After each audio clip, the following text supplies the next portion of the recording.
Kalala Malak Yahweh, Wa Yahushai Bahashem, Rachak Wadash, and double honors to the elders of GMS Ruel, blessings out to those men, and blessings and salutations to the Akim out there in truth, pushing his word in all sincerity and in honesty.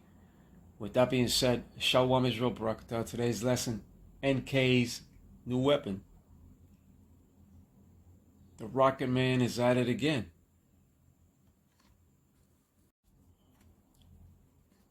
And here we have an RT.com article that says, North Korea tests new electromagnetic and blackout bombs. Pyongyang is seeking to expand its arsenal with non-nuclear special assets. North Korea has conducted a series of high-tech weapons tests as it seeks to expand its arsenal with electromagnetic weapons, carbon fiber bombs, and new mobile air defense systems, KCNA state news agency reports. The tests were conducted over the course of 3 days.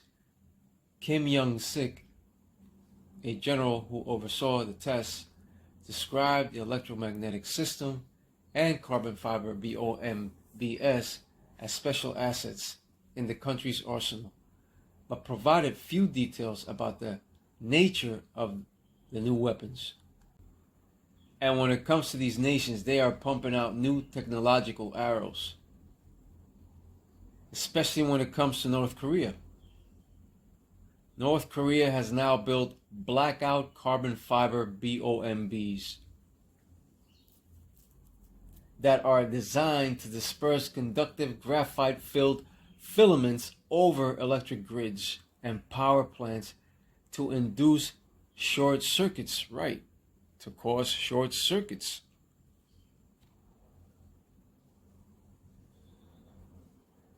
And don't be surprised if they use these first to get that system down.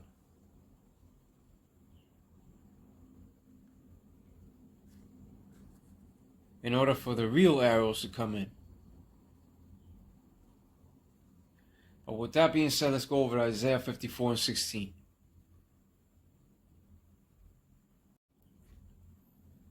Isaiah 54:16. Behold, I have created the smith that bloweth the coals in the fire, and that bringeth forth an instrument for his work, and I have created the waster to destroy.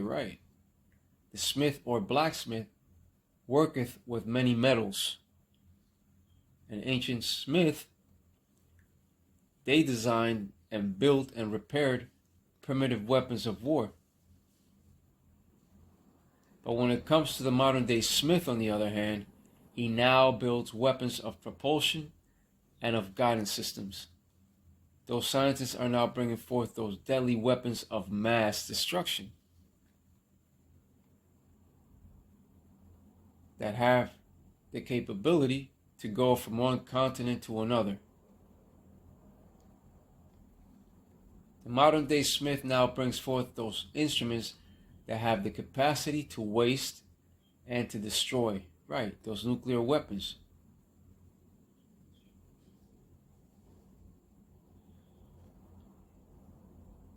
But also, when it comes to E, he is also a waster and a destroyer. Now, when it comes to the smith, the noise of the hammer and of the anvil is ever in his ears, according to the scripture of Ecclesiasticus or Sirach 38:28. The scripture has said that the smith sits by the anvil. And as a matter of fact, let's go over to that scripture.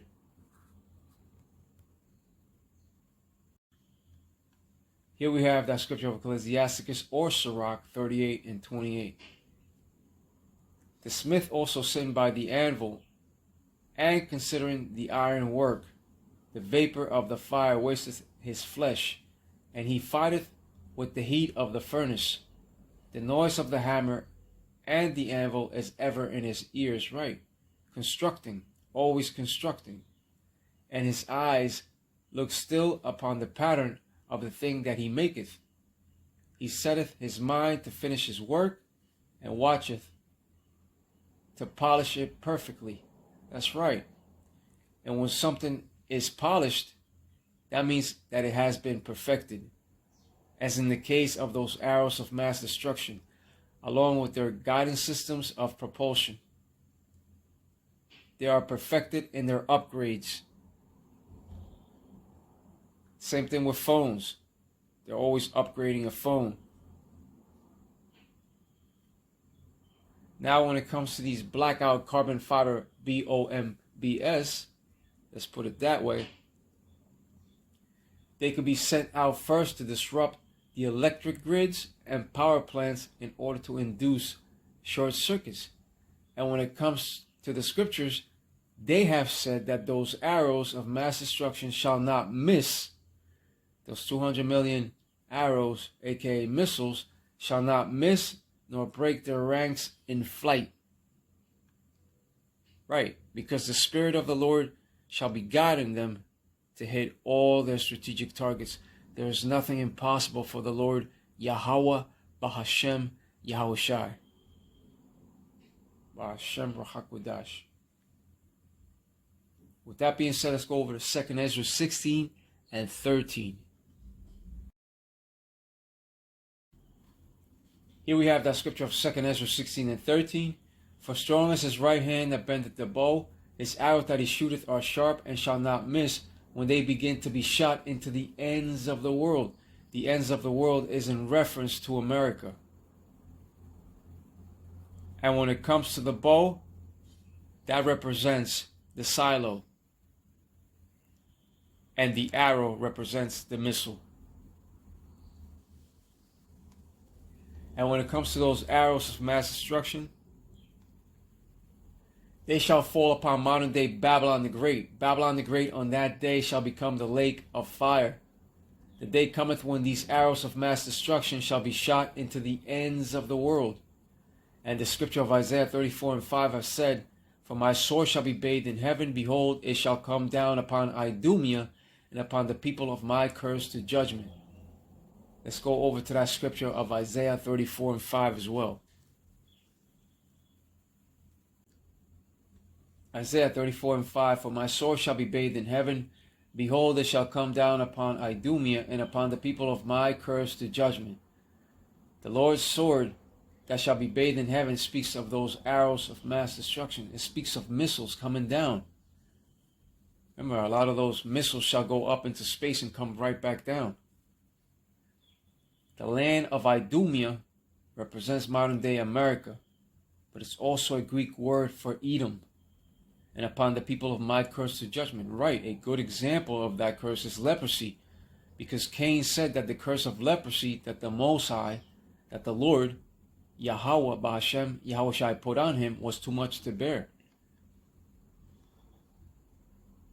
But when it says, For my sword shall be bathed in heaven, that sword represents those arrows of mass destruction coming down upon modern day Idumea.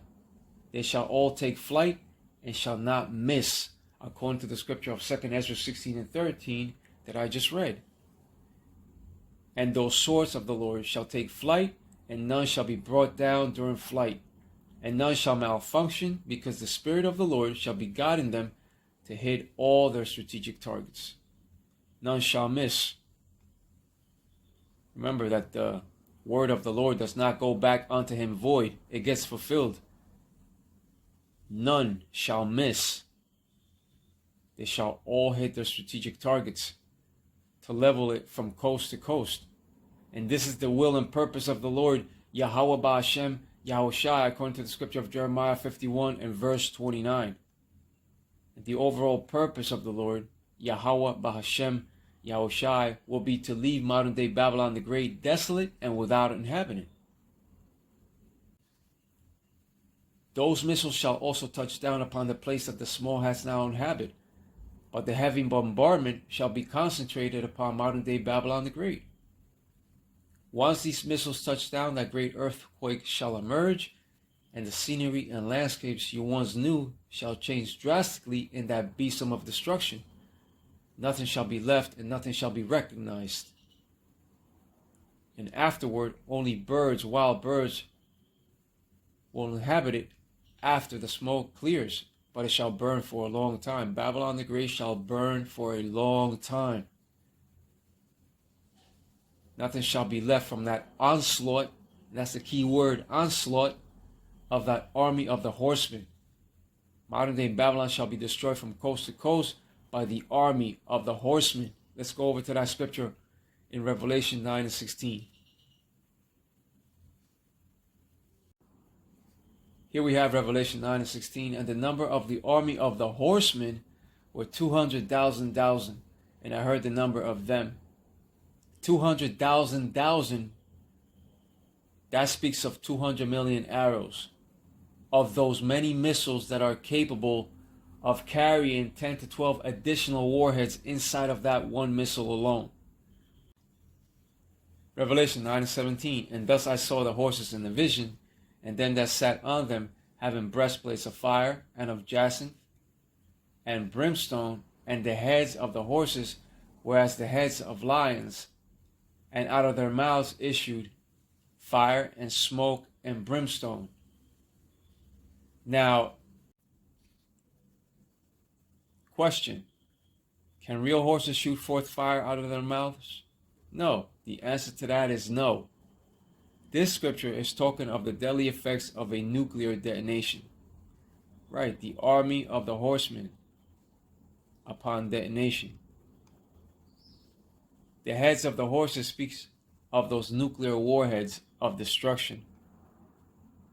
Those missiles represent destruction and the end of this wicked generation and civilization at hand. And it is close. Look what's happening with Iran. And going into Iran, you have opened up Pandora's box, as they say, as the people keep saying online. But when it comes to all these nations that are coming up against modern day Babylon, they are preparing themselves to take her out. That's why you're seeing newly created arrows of mass destruction and none of mass destruction.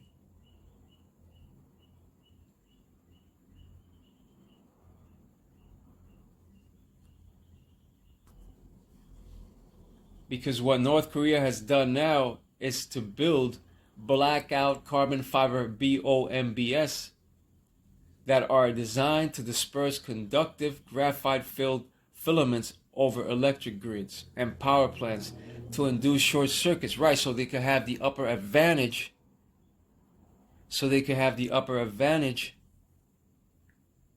Of shutting everything down. Sort of like working like an EMP, electromagnetic pulse. Wipes out all electronics.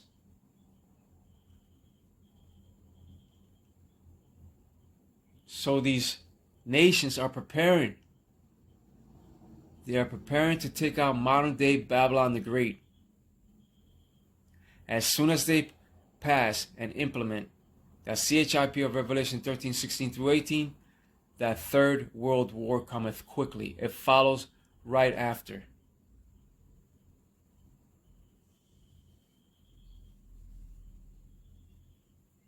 And whoever takes that CHIP of Revelation 13, 16 through 18, and of Revelation 16 and 2, especially 16 and 2, shall receive that grievous sore, and that grievous sore shall be of cancer.